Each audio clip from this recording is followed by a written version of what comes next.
तो अब तीसरे दौर के मतदान की तैयारियां बिहार में हो रही हैं। जनता को अब मताधिकार का इस्तेमाल करना है और 10 तारीख को नतीजे आ जाएंगे, यानी कि सब कुछ फाइनल हो जाएगा। लेकिन अगर इन 3 चरणों के चुनावों को देखें तो बहुत सारी चीजें आपके सामने निकल आती हैं। सबसे पहली बात जो आपके दिमाग में आती है वो ये कि चुनाव एक लेकिन मुद्दे अनेक। जिसे देखिए वो अपनी डफली बजाता है, जिसे देखिए वो अपने तरीके की बांसुरी बजाते हुए सड़क पर निकल पड़ता है, यह सोचते हुए कि उसकी बांसुरी की मधुर धुन और तान पर न जाने कितनों लाखों लोग उसके पीछे चल निकलेंगे और मतपेटी के जरिए वह सत्ता पर बैठ काबिज हो जाएगा। यह अक्सर होता है, हर चुनाव में होता है। लेकिन बिहार के चुनाव का कलेवर कुछ अलग सा दिखा इस बार।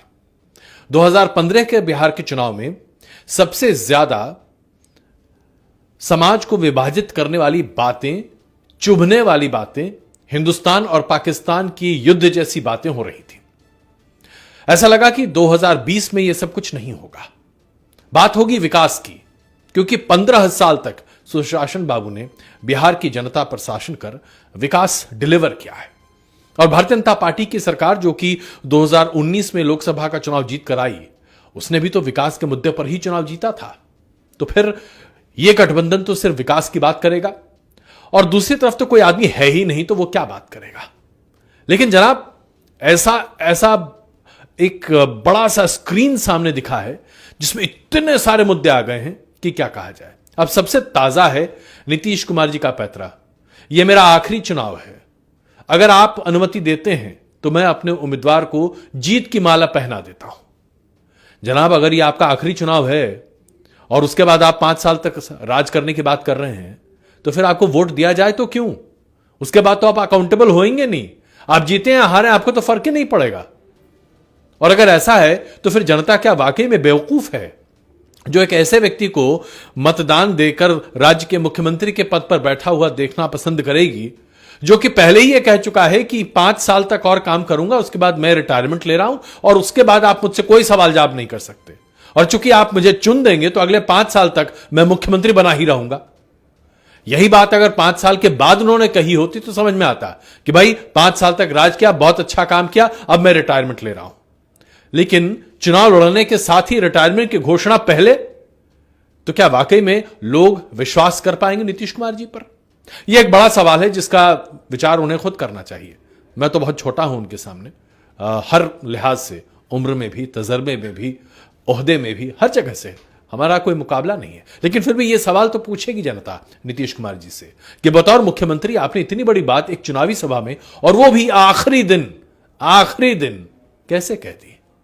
अगर यह बात थी तो पहले कहते ना, चुनाव लड़ने के पहले दिन कहते कि जनाब यह मेरा आखिरी चुनाव है, अगर आपको मुझ पर भरोसा है तो मतदान कीजिए।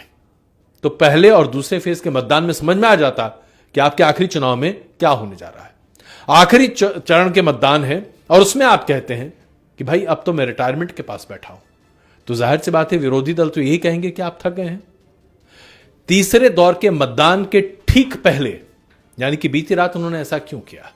अब यह सवाल अपने आप में बहुत बड़ा है, और यह इसलिए बड़ा है क्योंकि इन 78 सीटों पर मुस्लिम पॉपुलेशन अपने आप में बहुत मायने रखता है। और यह मुस्लिम पॉपुलेशन डिसाइड करेगा कि तकरीबन 40 सीट किसके पास जाने वाली है। जाहिर सी बात है आरजेडी के साथ मुस्लिम पॉपुलेशन के जुड़ाव की बात शुरू से चली आ रही है, MY कॉम्बिनेशन, यानी कि मुस्लिम यादव कॉम्बिनेशन। उस कॉम्बिनेशन को तोड़ने के लिए नीतीश कुमार जी ने पसमंदा एक अलग कैटेगरी बनाई थी, जिसमें कि पिछड़े मुसलमानों को उन्होंने सहूलियतें देने की बात कही थी। और यह सोशल इंजीनियरिंग का काम उन्होंने किया था, जिसको वो बड़े गर्व से हर मंच से कहते भी हैं। यानी कि मुसलमानों में भी उन्होंने अगड़ा और पिछड़ा बना दिया था, जो कि मुसलमानों में है ही नहीं। इस्लाम में अगड़े और पिछड़ेपन का कोई सवाल ही नहीं होता है। हर मुसलमान सिर्फ मुसलमान होता है। लेकिन हिंदुस्तान में पसमंदा मुसलमान भी होता है, जो कि बिहार में होता है।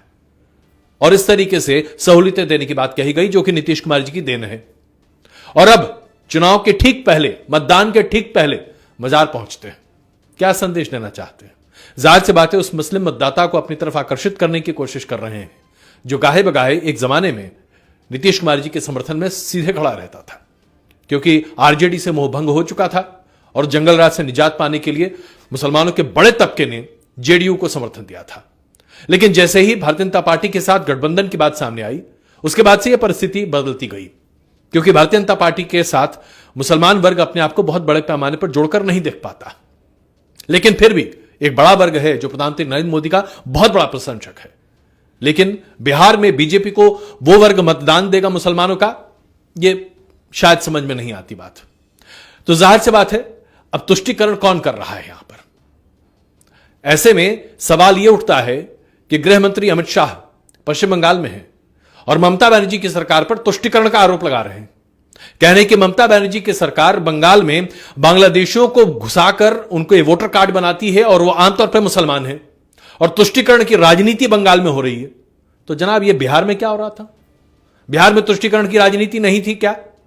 नीतीश कुमार जी तुष्टीकरण की राजनीति नहीं कर रहे थे क्या? क्या यह सांप्रदायिक सौहार्द की बात है जिसके लिए वो मजार पर पहुंचे थे मतदान के ठीक एक दिन पहले?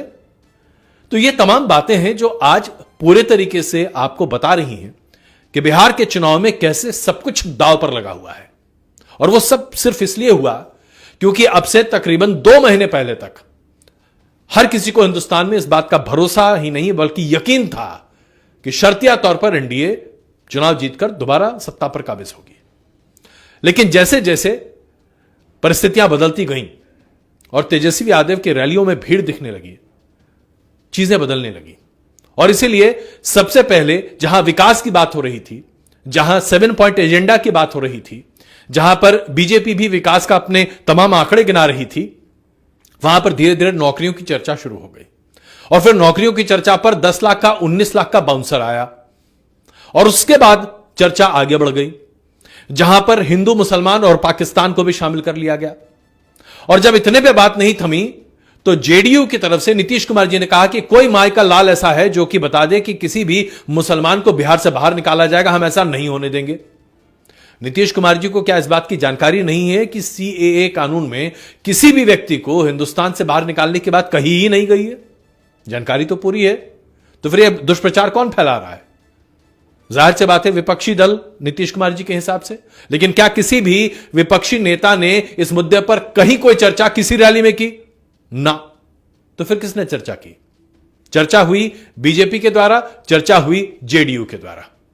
और फिर जेडीयू के मुखिया यानी कि मुख्यमंत्री नीतीश कुमार जी यह कहते पाए गए हर मंच से कि किसी माई के लाल में हिम्मत है कि 12 करोड़ बिहारियों को बिहार से कोई बाहर निकालकर दिखा दे।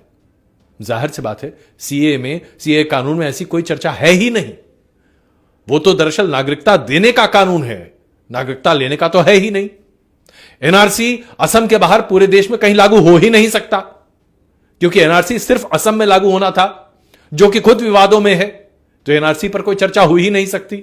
यह बात अलग है कि एनआरसी का मुद्दा बंगाल में उठाया जा रहा है, यह जानते हुए कि बंगाल में एनआरसी कभी नहीं होगा, कभी नहीं होगा, लेकिन फिर भी उठेगा। अभी से लेकर अगले मई तक उठता रहेगा। ठीक वैसे ही जैसे आज एनआरसी के मुद्दे को उठाकर बिहार में खड़ा कर दिया गया। लेकिन उसके साथ साथ जो तुष्टीकरण की राजनीति अब नीतीश कुमार जी कर रहे हैं, इसके बारे में कोई टीका टिप्पणी करने को तैयार क्यों नहीं होता? तो अंततः क्या है? अंततः भावनात्मक मुद्दे हैं। मैं आखिरी चुनाव लड़ रहा हूं, मुझे वोट दे दीजिए। मैं मजार पर जा रहा हूं, मुझे वोट दे दीजिए। मैंने विकास बहुत किया है, मुझे वोट दे दीजिए।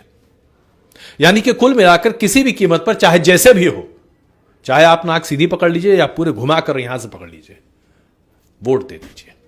और उसके साथ साथ दूसरा पक्ष है जिसका कोई बैकड्रॉप नहीं है, जिसके पास किसी तरह का कोई एडमिनिस्ट्रेटिव एक्सपीरियंस है ही नहीं। 18 महीने डिप्टी सीएम बने रहे थे तेजस्वी यादव। 18 महीने में उनका कंट्रीब्यूशन क्या है किसी को नहीं पता।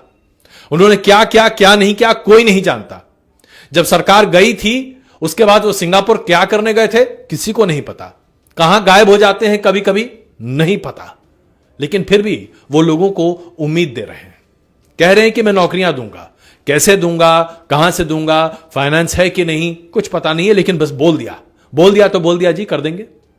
और नहीं कर पाए तो बोल देंगे कि विरोधी नहीं करने दे रहे। उसके बाद यह कहा जाएगा, अगर मान लीजिए कि बिहार में तेजस्वी यादव की सरकार बन जाती है, तो यह कहा जाएगा कि केंद्र सरकार मदद नहीं कर रही, इसलिए हम कुछ नहीं कर पा रहे। कुल मिलाकर स्थिति यह है कि सभी राजनेता सिर्फ एक मकसद से आगे हैं, और वो है अपना उल्लू सीधा करना। और इसी मकसद को लेकर चुनाव है। अब आप देख लीजिए आप किस उल्लू के कौन से मकसद को कैसे सीधा करना चाहते हैं। या यूं कहें कि हम आंख बंद कर कर मां लक्ष्मी का वाहन कब तक बने रहना चाहते हैं। अब मैं ये तो नहीं कह सकता कि हम सब उल्लू हैं, मैं हो सकता हूं, लेकिन हां मां लक्ष्मी का वाहन बनने के बजाय बेहतर होगा कि आंख खोलकर मतदान कीजिए, क्योंकि यह आखिरी मौका है। धन्यवाद।